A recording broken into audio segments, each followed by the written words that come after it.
Right, basically I make one of these at the start of every year, just documenting the little nutrition tweaks I'm making, how I'm thinking about my diet at the moment. You guys seem to be weirdly curious about exactly what I eat, you absolute nosy blighters. But yeah, I hope this is some use to you anyway. So, breakfast then. If you recall this video last year, I was on the oatmeal train. I was obsessed with oatmeal again. But since I barely ate oats in Asia, they just kind of, I stopped craving them. They fell out of my sort of food rotation, let's say. So this is what I'm doing at the moment. I'm back on, you guessed it, the cereal bowls. These are such a convenient breakfast option for me because it's just bang, bang, bang, throw it in the bowl. It's worth saying cereal is technically quote unquote processed. What I'm doing though is looking for sort of minimal added nasties, let's say chemicals, additives, not so much sugar, not so much oil, still maintaining a high fiber content, low caloric density. So usually I love, those of you that follow me on Instagram will absolutely attest to this, I love the half muesli, half bran flakes bowl. I'm crazy about that. That's a magic combo. Doing something a little bit different today. So firstly, I've been having these over the last few weeks. These are really good, so clean, nothing added that I consider to be egregious in here. These are the Bio and Me. They've got a couple of products, but I like the multigrain berry puffs. These are really good, so I'll show you this bowl close up. And then I've got some of these whole grain wheat biscuits, kind of like a Weetabix, let's say. And these are good. These are, I consider these passable, right? These are 95% whole wheat. So yes, there's some sugar. Per 2 biscuits, there's 3 grams of sugar. Yes, there's a bit of salt in there, etc., etc. But for me, allowable. So I've got the old puffs here. I don't know if you'll see those hidden underneath. I've got the wheat biscuits. Then I'll throw on berries of my choice. So you can see here I've gone for raspberries, gone for the old bloobs as well. Then I'll throw on, I'm not eating this yet because we'll do that after the filming, but I'll throw on my plant milk. So in most cases I'm using almond milk. Then I'll add a source of healthy fat. So in most cases it's going to be flaxseed, chia seeds, walnut hulls. I'll do about a tablespoon of those. At the moment, I love adding to my cereal bowls cacao nibs just for a subtle chocolate flavor. That's quite nice. Maybe a drizzle of stevia. I'm okay with stevia, by the way. Or maybe some maple syrup if it needs some more sweetness. Sometimes fruit can be quite tart if it's not in season, so I might add some sweetness. And then we're good to go, maybe a little bit of cinnamon, but that is kind of 9 times out of 10 what breakfast is looking like for me at the moment. And I love it, and I get to eat cereal. It's healthy cereal, yes, but I get to eat cereal on my quote-unquote diet, and I just love that. It makes it so fun for me. Right, lunch. It's worth saying for me, my lunches and dinners are very interchangeable because I'm not going into an office to work every day, so I can kind of, like my lunch doesn't need to be a super practical thing that I run out the door with, so I can do a big cooked meal at lunch that takes a bit more preparation. Does that make sense? But hopefully, nonetheless, we give you some ideas here. So right now I'm loving these bowls because you get a whole diverse, colourful range of certainly vegetables in this. One criticism I have of my diet last year, one small criticism is I was Mr. Repetitive, especially with my veggies. I was literally using zucchini, kale, mushrooms, those are my top 3 every single day. And I'm still using those right now, but I've made a conscious effort now to just have a little bit more diversity, channel back sort of 2020 rye when I was doing, speaking about myself in the third person again, what a shocker, when I was just doing these really colourful bowls. They do take some prep, but when you put them together and you get to taste all the different flavours, I think they're so worth it. Anywho, enough chit chat, enough analysis. Here's what's in this one at least anyway. So in this particular one, we've got romaine lettuce, we've got some rocket or arugula for my friends across the pond. We've got some brown rice. I'll often do sweet potato in these as the primary carbohydrate source, but brown rice here today. Got some of these, technically these aren't plum tomatoes, I forget what they're called, but they're amazing, but they might be sugar drop. No, they're not, they are plum tomatoes, I think. Then I've got some of these little like baby beets, which are just done in, like I buy these from the store prepared, like it's a little bit of a hack, really convenient, but it's so much easier than cooking beets yourself. And they've just got a little bit of vinegar, they're just beets and vinegar, love. So I've got a couple of those halved up on here. I don't know if you can make all this out, but we'll put the footage on the screen, more close-up footage. I've got my baked tofu here, and I just bake this, I let this marinate in. People always ask me, what do I do with my tofu? So I let it marinate in maple syrup, paprika, bit of nutritional yeast, and what's the other thing? Tamari or soy sauce. And then I just bake that 15 to 20 minutes until sort of golden crispy on the outside in the oven on medium-high heat. And oh yeah, of course, avocado in the middle. Sometimes I'll add some fermented veggies. I forgot them today, but a little bit of sauerkraut or kimchi on there. It's just a really nice, diverse meal. So that's a really great lunch option for me. And I've just realized I forgot something because I usually throw on a bunch of hot sauce on this as well, just to, otherwise it can be quite a dry meal depending on how creamy the old avo is. But a little bit of hot sauce on there. And can I just say, everyone, welcome back to George. Georgie Porgy, as he hates being called, is behind the camera. Everyone say hello to George. He never speaks, When I reference George in my videos, people are like, who are you talking to? Is your camera called George? No, it's a freaking human, all right? I'm not that weird. It's a human. He's back. Welcome back, Georgie boy. When I have George, guys, like my video views and my subscribers start going like this. When I don't have George for my videos, it goes like this. So after like 6 months without filming with him, it's good to have him back. And he's been busy, haven't you, Georgie boy? You're not speaking today? He's not speaking today, guys. People are going to think you're invisible. People are going to think I've got this made-up friend called George. He's been super busy, but welcome back, George. He's had a little sprog, so he's been really busy. Can we say that? Yeah. Is that okay? He's had a baby, so everyone say congratulations to George. Good to have you back, mate. Dinner. Din-dins. Din-dins, what a loser. Keep it in, George. Dinner then.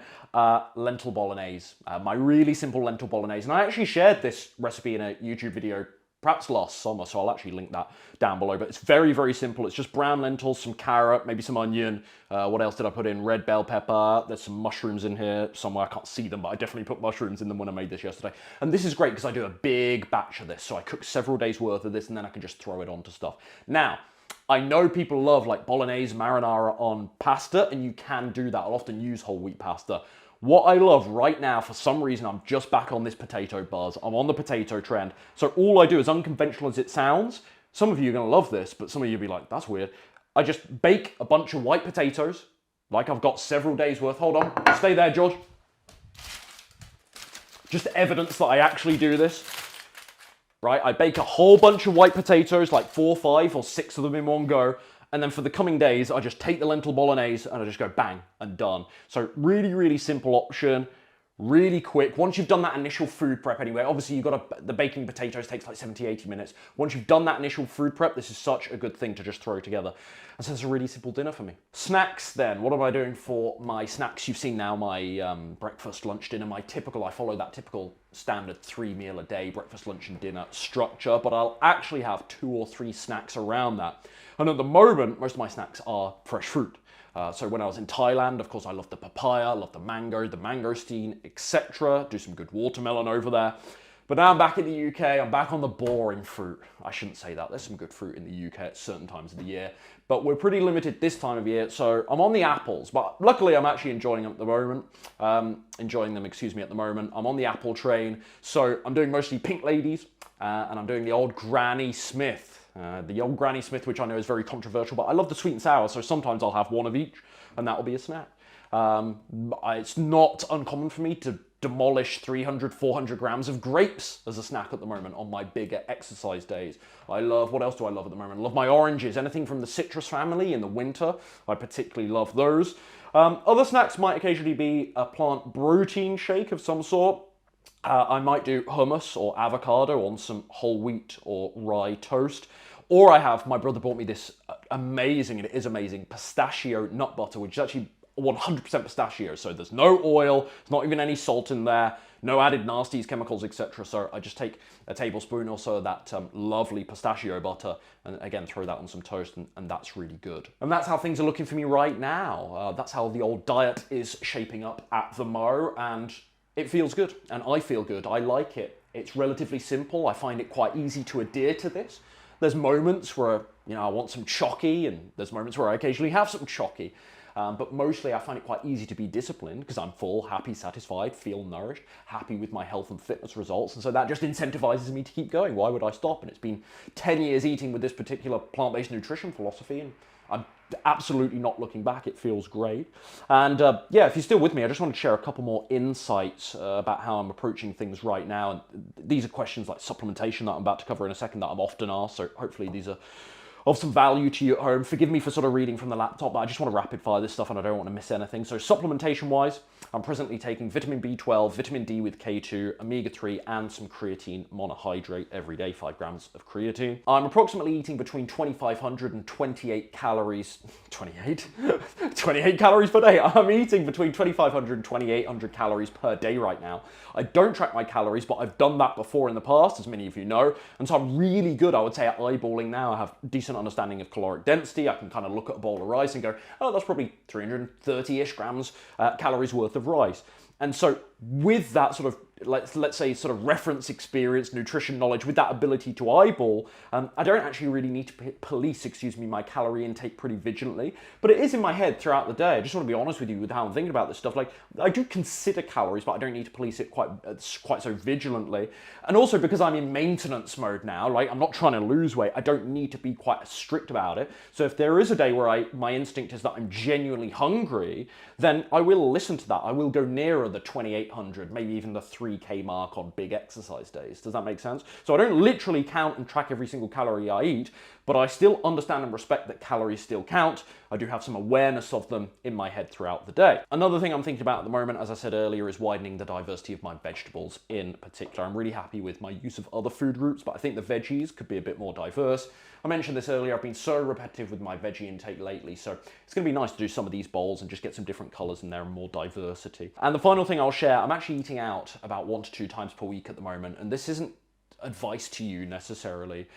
I just know for me where the ideal intersection is between what's optimal, what the textbook says is the perfect diet, which I'm never going to sustain anyway, but what's optimal, and what's realistic and practical. And somewhere in the middle is kind of the boundary for me of what feels right, what keeps me on track overall, what keeps me not resenting the diet that I'm following because it's so absurdly neurotic and Puritan that it's actually more stress than it's worth.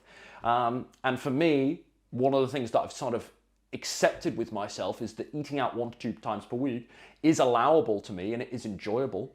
And it's worth saying as well, I'm not going out to eat McDonald's, right? So, you know, there's a huge difference between going out and eating burgers and fries, right, versus sushi, versus going to a salad bar, versus going for a nice Buddha bowl like Georgie and I are going to do after we're done filming today at a little cafe in town. Like, those are stark difference.